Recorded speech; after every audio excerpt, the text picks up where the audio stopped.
Stéphane Valéry et ses colistiers en avaient fait leur cheval de bataille lors de la campagne pour le renouvellement du Conseil national. Le logement est bien leur priorité nationale. Ils l'ont rappelé lors de la première conférence de presse de cette nouvelle mandature. C'est bien la priorité nationale absolue de notre mandature 2018-2023. Nous y sommes engagés. Le choix des Monégasques a été très clair. Et le nouveau Conseil national s'est donc attelé à la tâche. Une première commission plénière d'études sur le logement s'est tenue le 8 mai dernier avec le gouvernement. Une réunion qui s'est déroulée dans un climat constructif, selon le président du Conseil national, qui estime que le consensus doit prévaloir entre les deux institutions. Les choses se passent bien. Nous l'avions dit pendant la campagne électorale, un Conseil national fort peut beaucoup. Nous devons, à partir de positions un peu différentes, c'est vrai au départ, trouver ensemble le consensus et, comme le dit le prince souverain, l'accord des deux volontés.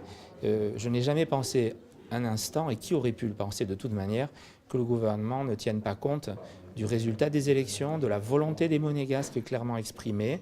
C'est le cas. L'état d'esprit a été très positif le 8 mai. Des premières mesures ont déjà été annoncées par le gouvernement. Nous attendons, bien sûr, au-delà des déclarations positives d'intention du gouvernement, nous attendons des mesures concrètes et des décisions rapides. Nous en ferons donc un élément majeur, essentiel du vote pour avoir une majorité au Conseil national, donc du vote des budgets rectificatifs et primitifs. Voilà, ça sera le logement des Monégasques pour que chacun soit bien logé dans son pays.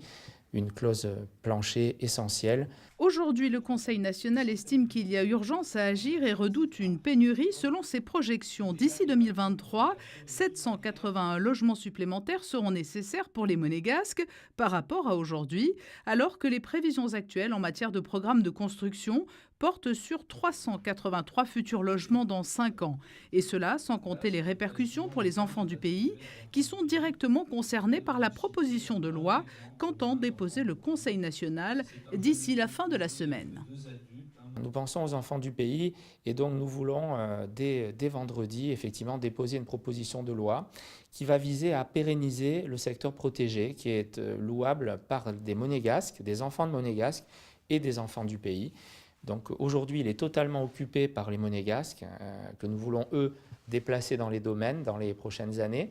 Et puis, il est en train de disparaître parce que les promoteurs qui détruisent un immeuble ancien construisent à la place des petites tours, voire même parfois des grandes tours, qui louent sur le marché libre à des loyers libres à une population essentiellement venue de l'extérieur qui a les moyens de payer des loyers du privé actuel. Donc nous voulons pérenniser ce secteur et imposer que dans les reconstructions de ces tours nouvelles, il y ait autant de logements à loyer modéré réservés à la population stable donc, de la principauté, aux Monégasques et aux enfants du pays, que ceux qui ont été détruits dans l'immeuble précédent. Le Conseil national réfléchit également à plusieurs autres mesures complémentaires à de futures constructions. Il souhaite que le plafond de l'aide nationale au logement soit revu, que les cautions et frais d'agence soient pris en charge et que la mobilité dans les domaines soit favorisée, en maintenant par exemple le prix du nouvel appartement au prix de l'ancien, en proposant un choix de plusieurs appartements, en octroyant une pièce de plus que les besoins initiaux pour prévoir par exemple l'accueil des petits-enfants et enfin en prenant en charge les déménagements.